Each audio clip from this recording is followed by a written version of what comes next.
माझी मराठी शाळा हे ऐकून एक चित्र डोळ्यासमोर आलं ना.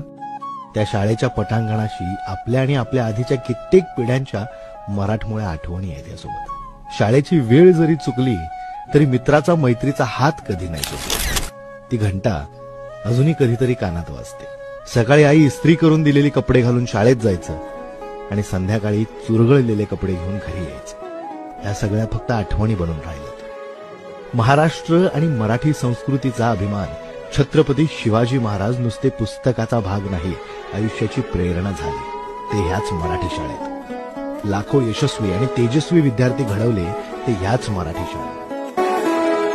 हीच मुची प्रार्थना, हेच मुचे मागणी, हीच मुची प्रार्थना, हेच मुचे मागणी. आजूबाजूला पाहिलं, लहान मुलांच्या शाळा सुरू झाल्या. किती ती लगबग ना त्या मुलांची. आणि हे बघून आपल्या प्रत्येकाला आपल्या शाळेचे दिवस आठवतातच. ते नवीन वहीचं कोरं पान जणू दरवर्षी सांगायचं, आयुष्य पुन्हा नव्याने सुरू कर. ते नवीन दप्तर जणू सांगत होतं, मागच्या वर्षीचं मनावरचं सगळं ओझं आता सोडून दे आणि ह्या वर्षी पुन्हा चांगल्या आठवणींनी हा पिटारा भरव.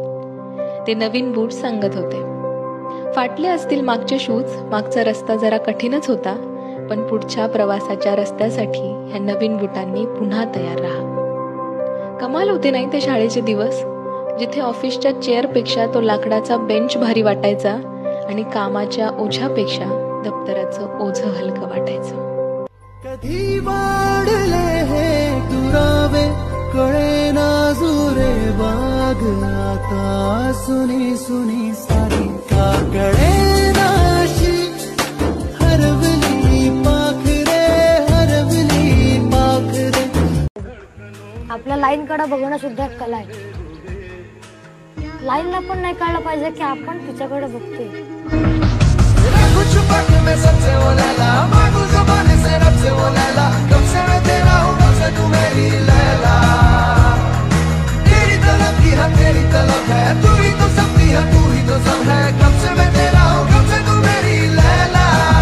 माझी शाळा मला आजही आठवे रे, पुन्हा शाळेमध्ये मला वाटते जावे रे.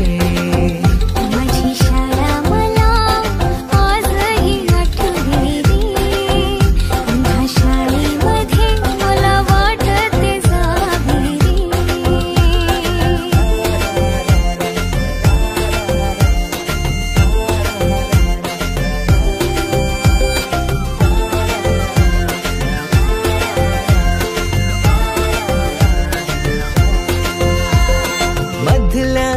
सुट्टीला डब्बा खायची मजा,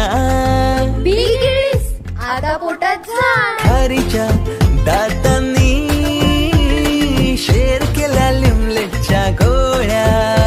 कधी लहानपणीच्या मित्रमैत्रिणींसोबत ना एक अनफिल्टर्ड बॉन्ड असतो. तिथे काही लपवावं लागत नाही, कारण ज्यांच्यासोबत आपण अबकडची धडे गिरवले त्यांच्यासोबत आयुष्याचे धडे गिरवताना मजा येतेच. आणि त्याच सगळ्या लहानपणीच्या मित्रमैत्रिणींसाठी मला असं वाटतं तुम्हाला भेटून सरले वर्ष 70. असं वाटतं तुम्हाला भेटून सरले वर्ष 70 आणि आजही आपण लावून फिरतोय मैत्रीच्या आठवणीचे अत्तर. भूतकाळाचे क्षण वर्तमानातही जगतोय कातर कातर.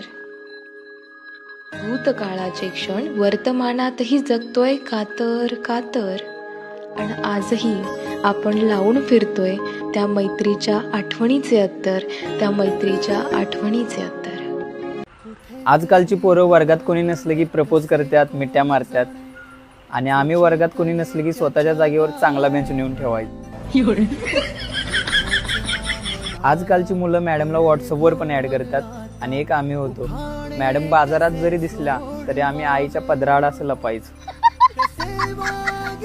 आजकालची 8वी 9वीची मुलं सर्रास सिगरेट ओढतात आणि एक आम्ही होतो, बोर पण आम्ही सांभाळून खायचो, कारण चुकून त्याचा बी पोटामध्ये गेला तर झाड येईल म्हणून. आणि त्या आमच्या वर्गातल्या मुली काय आतंकवाद्यापेक्षा कमी नव्हत्या. सर वर्गात येताच आठवण करून द्यायचा, सर कालचा अभ्यास.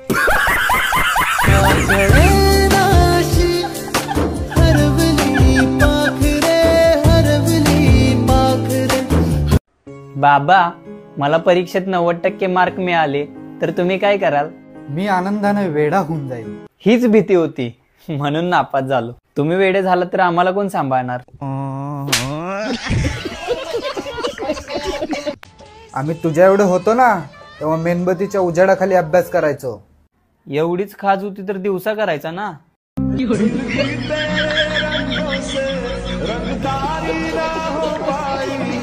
दूर तक निगाह में है गुल खिले. अरे आमच्या गणिताच्या मॅडम. नमस्कार मॅडम. नमस्कार. नमस्कार. अरे तू इथे राहतो? हो इथेच राहतो. बरं इथे भाजी मंडी कुठे आहे जवळपास? मी आता इथे राहायला आले. इथलं काय माहित नाही ना. इथून सरळ जा, 2 रोड दिसतील. एका रोडला एक्स माना, एका रोडला वाय माना. काय मानायचं आहे ती माना, पण ह्यो रोड सोडू नका. पायथागोरसचा थेरम वापरून पहिल्या बाजूचा वर्ग अधिक दुसऱ्या बाजूचा वर्ग बरोबर कर्ण याची जी किंमत येते तेवढ्या डिग्रीनं आपल्याला टर्न मारायचं. Sine theta plus cos theta हे गुणसूत्र वापरून पावले टाकत जा आणि 200 मीटर मध्ये किती पावलं होतील ती मोजा आणि त्याला 3.5 ने गुणा करा आणि चालत राहा. समोर मच्छी मार्केट आहे, तिथे एक नाला आहे. त्या नाल्यावरून तुम्हाला उडी मारायची. पळत येऊन 8.5 प्रति किलोमीटर वेगाने तुम्हाला उडी मारायची. -4.3 अधिक 2.5 कंसात 80 डिग्री अँगलने तुम्हाला बेंड व्हायचंय. समोर बाजारपेठ आहे. आज बाजार नसतोय त्यामुळे तिथल्या भाजीपाल्यांना आपण एक्स मानू. सर तुम्हाला तुमच्या लहानपणी कोणत्या गोष्टीची भीती वाटायची का? हो पावसाळ्याची. ते कसं काय? अहो रात्रभर पडणारा येऊ पाऊस सकाळी शाळेला जाताना बरोबर बंद व्हायचं. आपण आपली शाळा किंवा कॉलेज कसं स्वच्छ ठेवू शकतो? घरी बसून. शाळेमधील असा कुठला प्रश्न आहे का ज्याचं उत्तर तुम्हाला आणखी मिळालं नाहीये? सर म्हणायचे अभ्यास कर, मोठा झालास की कार मधनं फिरशील. मग ते का गाडी घेऊन यायची?